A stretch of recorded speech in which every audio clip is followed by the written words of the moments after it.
अहिलेको हाम्रो क्षेत्रीय द्विपक्षीय र विश्वकै परिस्थिति असाधारण छ। राष्ट्रिय सुरक्षाको हिसाबले असाधारण छ। हजुर। अब पार्टी र पार्टीको नेतालाई एमसिसी लाभदायक भयो भन्दैमा हामीले अपनाइराख्नुपर्ने भन्ने छैन। अब कुनैले चाहिँ नि यो इन्डो पेसिफिक स्ट्र्याटेजीसँगै यो सम्बन्ध छैन भन्दा त्यो पनि होला, तर अमेरिकी नीति एज सच इन्डो पेसिफिक स्ट्र्याटेजीमा अल्झिया छ कि यतातिर, त्यसमा एमसिसीको पनि केही हात हुन्छ है अब भनेर हामी तपाईँ सचेत हुनुपर्छ। खास गरी हाम्रो सुरक्षा निकायहरू किन भन्नु होला भने हेर्नुहोस् कि पश्चिमा उपस्थिति नेपालमा एनजिओ मार्फत छ भनेर भन्छौँ हामी है। आर्मीको के अरे बजेट हेर्नुहोस् तपाईँ 50 अरब जति होला है। एनजिओको बजेटभित्रको चाहिँ नि के अरे चाहिँ नि बजेट 45 अरब लगभग पुगिसक्यो। किन त भन्दाखेरि पार्टी एकता राख्नलाई राष्ट्रिय स्वार्थ गुमाउनु भएन। मेरो भनाइ यो, यसले राष्ट्रिय सुरक्षालाई ठाडो असर पार्छ। मेरो भनाइ यो है। एमसिसी खराब पनि म भन्दिनँ, एमसिसी असल पनि म भन्दिनँ, तर यो टाइमिङ र जुन वातावरणमा यसरी एमसिसी ल्याउने भने नेपालमा सुरक्षाको स्थिति भयावह भयो। यो बारे धेरै सजग चाहिँ नि सुरक्षा निकायहरू हुनु पर्यो। त्यसैले यो व्यवस्था भएन भन्छु म। यो त अवस्था हो, यो ट्रान्जिटरी हो। 47 सालको संविधानमा फर्कौँ भन्छु कि म। अब पार्टीको स्वार्थ नेताको स्वार्थ भएपछि देश त झन् भड्खालोमा जानेछ। 62-63ले जुन परिवर्तन गर्यो त्यो ठाडै असंवैधानिक हिसाबबाट परिवर्तन गरे हुनाले यो चाहिँ नि सब विधि बिग्र्यो। अध्यक्षले यो गर्ने, अर्को अध्यक्षले यो गर्ने, सरकार कसले चलाउने, पार्टी कसले चलाउने, त्यही झगडामा चाहिँ नि देशको चाहिँ नि शासनै अड्क्यो भनेपछि त्यो झगडाको फेदमा चाहिँ नि त्यो सम्झौताको फेदमा एमसिसी परिमार्जन गरेर पारित गर्ने, तर असर त राष्ट्रिय सुरक्षामा पर्यो नि। एउटा भूभाग त सिङ्गो भूभाग त भारत पो पसेछ। भारतले चाहिँ नक्सामा हालेछ त। किनभने महाकाली सन्धि, टनकपुर सन्धि, त्यसले त हाम्रो सुरक्षामा त असर पार्दो रहेछ त।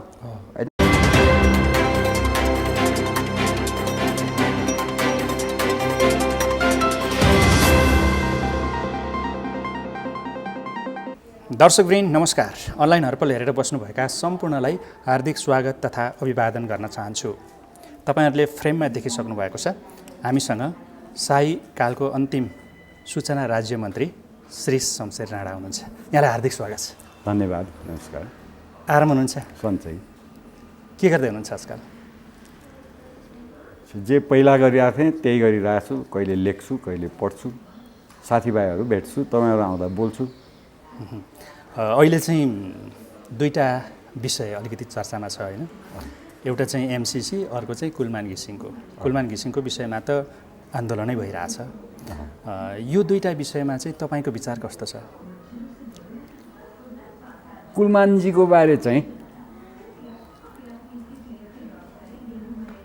उहाँ चाहिँ यो बिटुलो अवस्थामा बिटुलाइयो जस्तो लाग्छ। मेरो भनाइ के भने यो व्यवस्था होइन, यो अवस्था हो। यो संविधान रन्जेलसम्म राम्रो मान्छे टिक्दैन। यहाँको विचारमा कुलमान राम्रो मान्छे हो? खोइ मैले त बत्ती पाइरहेको छु हैन। हजुर। लोड सेडिङ छैन त्यति थाहा छ। अब उहाँको चाहिँ नि नियुक्ति अवकाशबारे मलाई किन बोल्नु छैन भने नियुक्त गर्ने सरकार हो। तपाईहरुको यो युट्युब र सञ्चारले होइन हैन। नियुक्त गरेन। किन गरेन भने सरकारलाई थाहा छ। किन गर्यो भनेर सरकारलाई थाहा छ। हामी त उपभोक्ता हौं। देउस हामीलाई पनि असर गर्छ नि। उहाँ जानु भएर फेरि लोड सेडिङ भयो भने त हामीलाई असर गर्यो।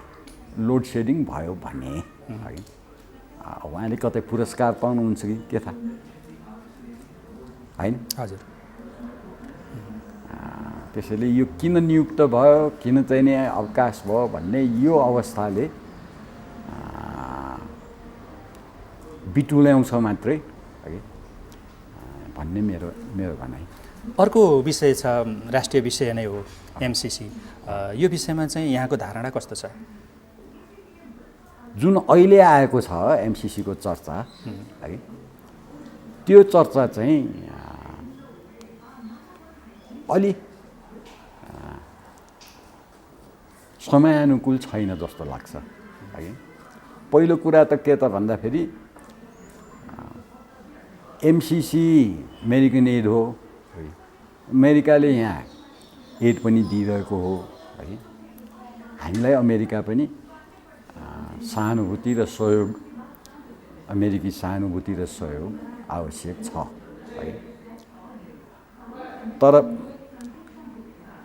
गहिले र अहिलेको समय पनि हेर्नु पर्यो र एमसिसी फेरि पास गर्ने भनेर जुन अस्ति चाहिँ सहमति भयो, त्यो पास हुन्छ कि हुँदैन त्यो बारे पनि म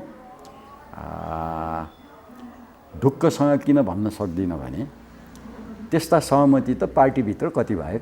यहाँको विचारमा एमसिसी पास गर्न सही हो या गलत हो? यो अवस्थामा एमसिसी ले थप चर्चा पाउनु भने नेपाल अमेरिकी सम्बन्ध बिगार्नु हो, बुझ्नु भएन। किनभने तपाईँले यसो अन्तर्राष्ट्रिय रूपमा यसो हेर्नुहोस् है, चीन र अमेरिकाको सम्बन्ध अहिले तितो भइरहेको छ हजुर है। र चीन र चाहिँ नि भारतको सम्बन्ध पनि अहिले अङ्ग्रेजीमा भन्छ नि सेबर ऱ्याटलिङ, त्यो भइरहेछ। नेपालसँगको भारतीय सम्बन्ध चाहिँ नि साधारण छ भन्न मिल्दैन अहिले है। चीनसँग हाम्रो बिआरआईको चाहिँ नि जुन सम्झौता हो त्यो अहिले हामीले लागू गरिरहेको छैनौँ है। अब अस्ति नेकपाको मिटिङले के सहमति गर्यो त भन्दाखेरि हामी सल्लाह गरेर एमसिसी पनि पास गर्छौँ, सल्लाह आवश्यक चाहिँ परिमार्जन गरेर भनेर। अब म तपाईँलाई 15 वर्ष अगाडि लग्छु, 15 के अब झन्डै 30 वर्ष हुन लाग्यो। यस्तै परिमार्जन गर्छौँ भनेर प्रधानमन्त्री ओली त्यतिखेर मन्त्री हुनुहुन्थ्यो, परिमार्जन गरिहालिन्छ नि महाकाली सन्धिबारे, पछि गरिन्छ भनेर पछि सही पनि अब राष्ट्र पञ्चायतले के अरे संसदले पास गरेपछि पनि सङ्कल्प प्रस्ताव समेत पारित गरे, तर केही भएन। त्यसको असर सुरक्षामा असर त्यसको के पर्यो त भन्दाखेरि अस्तिको चाहिँ नि महाकाली पारीको हाम्रो जुन जमिन हो त्यसमा असर पर्यो। यहाँ त सुरक्षा सम्बन्धी अलिकति ज्ञाता पनि हुनुहुन्छ होइन? सुरक्षा चाहिँ नेपालको लागि अहिले कस्तो अवस्थामा छ? म त ज्ञाता त भन्दिनँ आफूलाई, किन सुरक्षा आफै एउटा साइन्स भइसक्यो है। अहिलेका हाम्रा जर्नेल कर्नेलहरू पहिला जस्तै जन्मिने बित्तिकै जर्नेल त छैन होइन, उहाँहरू सुरक्षाविद हुँ है। अब यहाँ बसेर मैले हेर्ने के त भन्दाखेरि अहिलेको हाम्रो क्षेत्रीय द्विपक्षीय र विश्वकै परिस्थिति असाधारण छ है। राष्ट्रिय सुरक्षाको हिसाबले, राष्ट्रिय सुरक्षाको हिसाबले असाधारण छ। हजुर, यो जुन चाहिँ नि कन्ट्रोभर्सी ल्याएर एमसिसीले यो अड्किरहेको छ, यो बरु अड्किरहेकै जाति हो कि किन भन्नु होला भने नेपाल र भारतको सम्बन्ध लिपुलेख है महाकालीमा अल्झेर है भारतीयहरूले यो चिनियाले गराएको भनेर भनिरहेछ है। त्यसको मतलब के भने नेपाल र भारतको सम्बन्ध साधारण छैन, अहिले सौहार्दपूर्ण छैन। चीनको पनि यहाँ बिआरआईको चाहिँ नि जुन सही गरिसकेको सम्झौताहरू छ त्यतातिर सरकारले वास्ता राखेका छैन चीन र भारतकै सम्बन्ध अहिले चाहिँ नि एउटा चुलीमा पुगिरहेको छ, हो, तिक्ततामा छ, तिक्ततामा है। चीन र अमेरिकी सम्बन्ध तिक्ततामा छ। अमेरिकाले भारतलाई आफ्नो पक्षमा ल्याउने भन्ने चाहिँ नि भरमग्दुर प्रयास गरिरहेछ है। र आज लडाइँ हुने हो कि भोलि लडाइँ हुने हो, हामी त तयार छौँ भनेर भारतले त्यत्रो प्रस्तुत गरिरहेछ आफूलाई। मस्कोमा गएर अलिक शिथिल भयो है। यो बेलामा हामीले यो इन्डो पेसिफिक नीति अपनाएको अमेरिकाले, जसको प्रयास चाहिँ नि चिनिया घेराबन्दी नीतिगत रूपमा भइरहेको छ, त्यसमा अहिले नेपाल फस्नु उचित नहोला कि। इन्डो पेसिफिक भनेको चाहिँ चीनलाई घेराबन्दी गर्ने उनीहरूको रणनीति हो। त्यो चाहिँ प्रष्ट देखियो र चाहिँ के त भन्दाखेरि त्यसले हाम्रो सुरक्षा स्थितिलाई धेरै च्याप्दै ल्याएको छ। पहिलाको भन्दा अलिकति असहज चाहिँ नै छ यतिखेर। असहज मात्र होइन, हेर्नुहोस् कि अब कोभिड-19 तपाईँहरूलाई हाम्रो अवस्था भनौँ, कोभिड-19ले गर्दाखेरि माइनस धेरै अर्थतन्त्रहरू माइनसमा गइसके। भारत चाहिँ अझ कोभिडको चाहिँ नि के अरे चाहिँ नि यो सङ्क्रमण चाहिँ नि अझ बढ्छ भन्ने छ है। अर्थतन्त्रलाई च्यापिसक्यो हजुर भारतीय है। नेपालको पनि लगभग मेरो हिसाबमा 8 खरब रुपियाँ यो अर्थतन्त्रलाई उठाउनलाई चाहिएको छ है। र त्यसको दखल हाम्रो समाजमा पर्न थालिसक्यो। सुइसाइड भनौँ, भायोलेन्स भनौँ है, हत्या, आत्महत्या, हत्या, हिंसा, सामाजिक चाहिँ नि तपाईँहरू अहिले भन्दै हुनुहुन्छ कुन ठाउँमा गएको यही चाहिँ नि यसरी पुलिसले उ गर्यो भने दिनका दिन यो चाहिँ नि सुरक्षा स्थिति असहज बन्दै गएको छ। पैसाको कुरा हो यो एमसिसी पनि। त्यति पैसा त चीनले त त्यसै दिन्छु भनिरहेछ। त्यसै अहिले कुन चाहिँ नि चपेटामा परेर नेपालको सरकारले हामी अहिले एमसिसी परिमार्जन गरेर ल्याउँछौँ भनेर भनिरहेछ, मैले त्यो बुझेको छैन है। त्यसको असर हाम्रो सुरक्षा अवस्थामा नकारात्मक भएको म देख्छु। जस्तो कि अहिले यो कालापानी, लिपु लेक होइन लगायतका सीमा विवादहरू चाहिँ चर्किरहेको छ। योबाट चाहिँ भारत र नेपालको सम्बन्ध बिग्रिँदै जाँदाखेरि अब त्यो फिर्ता हुन सक्ला र? होइन, फिर्ता हुने नहुने त्यो द्विपक्षीय कुरा हो। हेर्नुहोस् कि वार्ताबाट कतातिर हामी त्यो वार्ता त सौहार्द हुनु पर्यो, एउटा शङ्कारहित हुनु पर्यो होइन, र सहयोगपूर्ण हुनु पर्यो त्यो वार्ता है। अब हामीले अहिले परिमार्जन गरेर हामी चाहिँ नि एमसिसी ल्याउँछु भन्दाखेरि पहिला त यो परिमार्जन भने के हो त्यो मैले पत्ता छैन। साँच्चीकै यो नेकपाको झगडा सुल्झ्यो त्यो पनि पत्ता छैन है। किन अविश्वसनीय वातावरण छ है। देशको प्राथमिकता होइन, पार्टीको प्राथमिकतामा यो देश चलिरहेको छ है। अब पार्टी र पार्टीको नेतालाई एमसिसी लाभदायक भयो भन्दैमा हामीले अपनाइराख्नुपर्ने भन्ने छैन है। अलि वातावरण सुध्रिएपछि एमसिसी पुनरावलोकन गर्न सकिन्छ होला है। जुन हिसाबले एमसिसी नेपालमा आयो त्यो नै एउटा चाहिँ नि भनौँ न परराष्ट्रविदहरूले के भन्छ भने राम्रो समन्वय नभएर अर्थ मन्त्रालय र परराष्ट्र मन्त्रालयको राम्रो समन्वय नभएर यो अल्झिएको भनेर भन्छ। एउटा पार्टीको मन्त्री गएर उता सही गर्छ, एउटा पार्टीको मन्त्री आएर अर्को पार्टीको मन्त्री आएर अर्कै मन्त्री फेरि होइन यता सही गर्छ है। सही कोसँग भएको छ भने एउटा कर्पोरेसनसँग भएको छ त अब सोझै हिसाब के त भन्दाखेरि त्यो अमेरिकी एड हो है। अब हामीलाई त्यो अहिले त्यति लोभ लाग्दो हुनुपर्ने म किन देख्दिनँ भने त्यत्तिकै पैसा त चीनले पनि दिन्छु भनेको छ बिना शर्त होइन र अमेरिकी पैसा पनि स्वागत योग्य होला है। अब कुनैले चाहिँ नि यो इन्डो पेसिफिक स्ट्र्याटेजीसँग यो सम्बन्ध छैन भन्दा त्यो पनि होला, तर अमेरिकी नीति एज सच इन्डो पेसिफिक स्ट्र्याटेजीमा अल्झिया छ कि यतातिर होइन।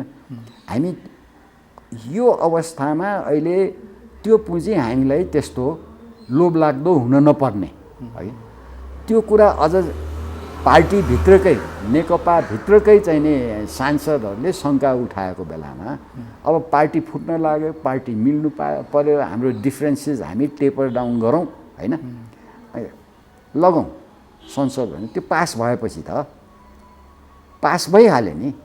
महाकाली सन्धि पनि त पास भइसक्यो, सङ्कल्प प्रस्ताव कहाँ गएर होइन। त्यसको असर कहाँ पर्छ त भने हाम्रो अहिलेको सुरक्षा स्थिति र अर्थतन्त्र हाम्रो त्यसरी बिग्रिसक्यो होइन।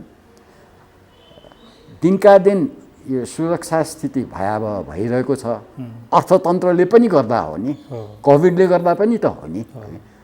त्यो पैसा हामीलाई चाहिँ नि उठाउन सबैको चाहिँ नि एउटा सहानुभूतिपूर्वक वातावरण नेपालले सिर्जना गर्ने हो होइन। त्यो सहानुभूतिपूर्वक वातावरण गुमाउँदैछौँ हामी, त्यसमा एमसिसीको पनि केही हात हुन्छ है अब भनेर हामी तपाईँ सचेत हुनुपर्छ। खास गरी हाम्रो सुरक्षा निकायहरू किन भन्नु होला भने हेर्नुहोस् कि पश्चिमा उपस्थिति नेपालमा एनजिओ मार्फत छ भनेर भन्छौँ हामी है। आर्मीको के अरे बजेट हेर्नुहोस् तपाईँ 50 अरब जति होला है। एनजिओको बजेटभित्रको चाहिँ नि के अरे चाहिँ नि बजेट 45 अरब लगभग पुगिसक्यो। त्यही नै उपस्थिति छ पश्चिमको अहिले होइन। त्यसमाथि यो जुन एमसिसीको डिटेल्स शङ्कास्पद छ भनेर सबैले भन्दै है, त्यो पुँजी हामीले केही कमिटमेन्ट गरेर ल्याउँछौँ भने यसले हाम्रो सुरक्षा स्थितिमा अलिकति इम्ब्यालेन्स बढी ल्याउला है। यसै पनि भारत हामीसँग रिसाएको छ, अब चीन पनि यो अमेरिकी एड आयो भनेपछि चीन पनि रिसाउला है। अब त्यसमाथि पनि चाहिँ नि हामीले परिमार्जन र कस्तो के किसिमको चाहिँ नि शङ्कास्पद वातावरण हाम्रै राजनीतिले बनाएको छ अमेरिकाको होइन। यो बेलामा अहिले एमसिसी यसरी आउँछ भने आउला नआउला यो आफ्नो ठाउँ हो। परिमार्जन गर्ने भने महाकालीको चाहिँ नि हाम्रो जुन सन्धि जसरी परिमार्जन गरे त्यसरी ल्याउने हो। त्यसरी किन त भन्दाखेरि पार्टी एकता राख्नलाई राष्ट्रिय स्वार्थ गुमाउनु भएन मेरो भनाइ यो।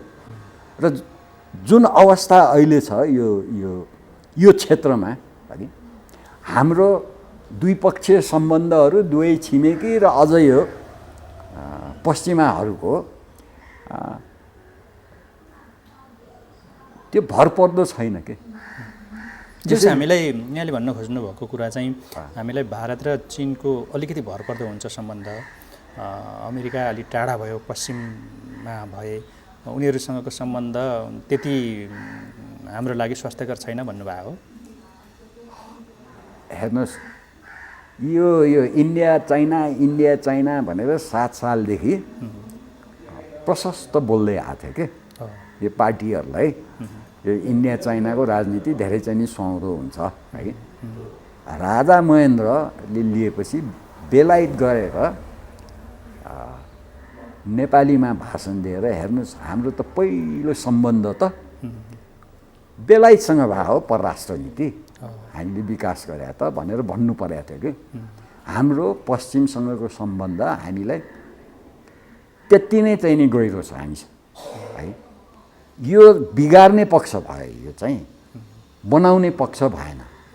किन मिल्यो त त्यही वातावरण त इन्डिया चाइनाको वातावरण हो। अहिले इन्डिया चाइनाको वातावरण पनि बिग्रिने अनि यहाँ आएर पश्चिम के जिस्काउन खोजे हामीले।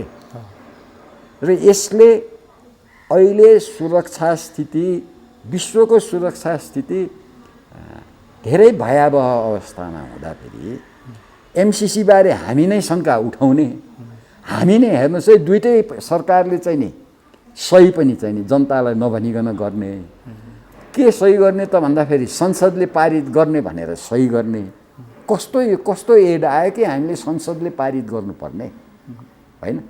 त्यसैमा हामीले शङ्का गरौँ न, शङ्कै गर्ने हो भने है यो देशले कतातिर लग्दैछ। त्यसैले यो संविधान हुन्जेलसम्म यस्ता घटनाहरू भइरहन्छन् है। यसले राष्ट्रिय सुरक्षालाई ठाडो असर पार्छ, मेरो भनाइ यो हो है।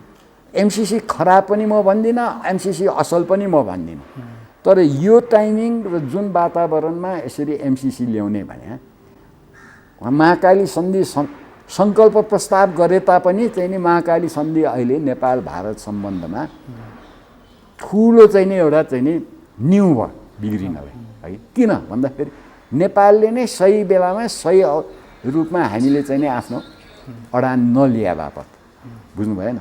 र यसको असर त सुरक्षामा त पर्छ नि है। अझ म भन्छु तपाईँहरूलाई कि सरकारी पार्टीभित्रका ती चाहिँ नि सांसद र ती चाहिँ नि जिम्मेवार पक्ष जसले चाहिँ नि यो एमसिसीको विरोध गरे, तिनले राष्ट्र हेरेर गरे होला नि, पार्टी हेरेर त गरे होइन होला। राष्ट्रको अहिलेको वास्तविक वातावरण र संसारको के अरे रक्षाको स्थिति त्यो राम्ररी हेरौँ भन्छु। यो त धेरै यो त भने दशकौँ पछि यति तनाव बढ्या छ यो क्षेत्रमा, अनि हामी एउटा शङ्कास्पद कार्यक्रम हामी यहाँ ल्याउँछौँ, शङ्कारहित भयो भनेर त्यो परिमार्जन गर्यो भने त्यसलाई म मान्न तयार छैन। सुरक्षाका इकाइहरू यसबारे सजग रहन्, मेरो भनाइ यो हो। किन आखिरमा सम्हाल्ने त त्यही सुरक्षाको के अरे इकाइहरूले हो। राजनीति त यो संविधान अन्तर्गत त राजनीति कता दौड्यो तपाईँ। हजुरले अहिले अब राष्ट्रिय सुरक्षाको हिसाबले हेर्दाखेरि नेपाल अत्यन्तै जोखिम अवस्थामा पुगेको छ होइन, खतरनाक अवस्थामा पुगेको छ भन्नुभयो। अब यी सबै सम्बन्धित निकायहरूलाई यहाँले अन्त्यमा के सुझाव दिन चाहनुहुन्छ? उहाँहरूलाई के अरे सुझाव दिने त मेरो लियाकतै छैन। मेरो आफ्नो चाहिँ नि ब्रह्मले भने के त भन्दाखेरि नेपालमा सुरक्षाको स्थिति भयावह भयो, यो बारे धेरै सजग चाहिँ नि सुरक्षा निकायहरू हुनु पर्यो है। किन लगत्तै चाहिँ नि सडक धेरै तात्तिन्छ अब है। र यो चाहिँ पार्टी तपाईँ हामीलाई के गर्यो भने एउटा किताब छ, त्यो नेपालको राजनीति पढ्न आएको चाहिँ नि एउटा विदेशी रहेछ। सबभन्दा पहिला त्यसले के बुझेछ भने नेपालमा न्युट्रल भन्ने कोही पनि छैन अरे, बुझ्नु भएन? अब तपाईँ हुर्केर निस्किनुहुन्छ कुन पार्टीको चाहिँ नि मेकानिजममा तपाईँ पढिसक्नुभयो है। मेरो पार्टीले गल्ती गरे छ भनेर तपाईँ भन्न सक्नुहुन्न, किनभने विकल्प छैन होइन। अब विकल्प नभएपछि तपाईँ त्यहीँ बस्नुहुन्छ, पार्टीको नेताले आफू खुसी गरिरहेछ होइन। त्यसैले यो व्यवस्था भएन भन्छु म। यो त अवस्था हो, यो ट्रान्जिटरी हो। 47 सालको संविधानमा फर्कौँ भन्छु कि म। त्यसको लागि चाहिँ नि सबै पार्टीको खल्तीबाट निस्केर सडकमा आउनु पर्यो, एउटा आवाज आउनु पर्यो, संवैधानिकता वापस ल्याउनु पर्यो। होइन भने अहिले सबैले त्यही विधि विधान, हेर्नुहोस् त आजकल कति विधि विधानको कुरा गर्छन् होइन। त्यही नै बिग्रियो नि त विधि होइन। त्यो विधि बिग्रिया बापत यो सबै भइरहेछ है। अब पार्टीको स्वार्थ नेताको स्वार्थ भएपछि देश त झन् भड्कालोमा जानेछ। यो एमसिसीले त्यो भड्कालोबाट वापस जानलाई होइन, त्यही भड्कालोमा पुर्याउनलाई मद्दत गर्ला है। र यसले चाहिँ नि हाम्रो सुरक्षा अवस्था धेरै चाहिँ नि नाजुक बनाउँछ है भन्ने मेरो भनाइ हो। जस यहाँको निचोड चाहिँ 2047 साल यता जुन संविधान हुँदै शासन चल्दै आयो, यसले देशमा समस्या निम्तायो, धेरै भयावह स्थिति पछि अर्को समस्या त निम्त्याइरहेछ नि। अब हामी 2047 साल अगाडि फर्क्यौँ भने ती समस्याहरू समाधान हुन्छन् होइन। नेपालको 7 सालदेखिको इतिहास तपाईँ हेर्नुहुन्छ भने संवैधानिक एकपछि अर्को संवैधानिक परिवर्तन भइरहेछ नि है। 62-63ले जुन परिवर्तन गर्यो त्यो ठाडै असंवैधानिक हिसाबबाट परिवर्तन गरे हुनाले यो चाहिँ नि सब विधि बिग्रियो। अब हामी छलफल गर्छौँ के त भन्दाखेरि पार्टीको विधिले विधि बिग्रिया हुनाले देशै चाहिँ नि अड्किरहेको देख्नुहुन्छ नि तपाईँ। 6 महिनासम्म त नेकपा खै संसद कहाँ छ होइन, किन बन्द भयो तपाईँ हामीलाई थाहा छैन होइन। त्यो सांसदलाई थाहा छैन, संसदको चाहिँ नि सभामुखलाई थाहा छैन, बुझ्नु भएन। किन त भन्दाखेरि विधि बिग्रियो। अब यो 6 महिनासम्म चाहिँ नि पार्टीको चाहिँ नि विधि केलाउँदा बल्ल चाहिँ नि मिले भनेर चाहिँ नि यो कुरा अध्यक्षले यो गर्ने, अर्को अध्यक्षले यो गर्ने, सरकार कसले चलाउने, पार्टी कसले चलाउने, त्यही झगडामा चाहिँ नि देशको चाहिँ नि शासनै अड्क्यो भनेपछि त्यो झगडाको फेदमा चाहिँ नि त्यो सम्झौताको फेदमा एमसिसी परिमार्जन गरेर पारित गर्ने त्यो फेदमा छ होइन। अनि त्यो यस्ता खालका आश्वासन हामीले त महाकाली सन्धिको बेलामा भोगिसकेका छौँ। परिमार्जन खोइ होइन। अनि सङ्कल्प प्रस्ताव के भयो त, तर असर त राष्ट्रिय सुरक्षामा पऱ्यो नि। एउटा भूभाग त सिङ्गो भूभाग त भारत पो पसेछ, भारतले चाहिँ नक्सामा हालेछ त। किनभने महाकाली सन्धि, टनकपुर सन्धि त्यसले त हाम्रो सुरक्षामा त असर पार्दो रहेछ त होइन। अब यो अहिलेको एमसिसी जसरी आएको छ, मलाई एमसिसी बारे, मलाई यहाँ अमेरिकन एड बारे चाहिँ नि केही भन्नु छैन। के अरे अमेरिकाले यो देशको विकासमा पश्चिमाहरूको ठुलो हात छ है। वास्तवमा भन्ने हो भने त्यतिखेरदेखिको इतिहास तपाईँ राम्ररी हेर्नुहोस् है। पश्चिमाहरूको सौहार्दताले नेपाललाई धेरै मद्दत पुर्याएको छ। त्यही सौहार्दताको नाममा तपाईँ एमसिसी ल्याउँदै हुनुहुन्छ भने त्यसको असर अहिले सौहार्दपूर्ण हुँदैन। मेरो भन्नु यति, बुझ्नु भएन। र त्यसले अन्ततोगत्वा नेपालको सुरक्षालाई नकारात्मक असर गर्छ है, जसको लागि हामी नेपाली सबै तयार हुनु पर्यो। हस्, यहाँले एकदमै महत्त्वपूर्ण टाइम दिनुभयो, धेरै धेरै धन्यवाद। धन्यवाद, नमस्कार। नयाँ भिडियो हेर्न अनलाइन हर्पललाई सब्सक्राइब गर्नुहोस् र बेल बटन थिच्नुहोस्।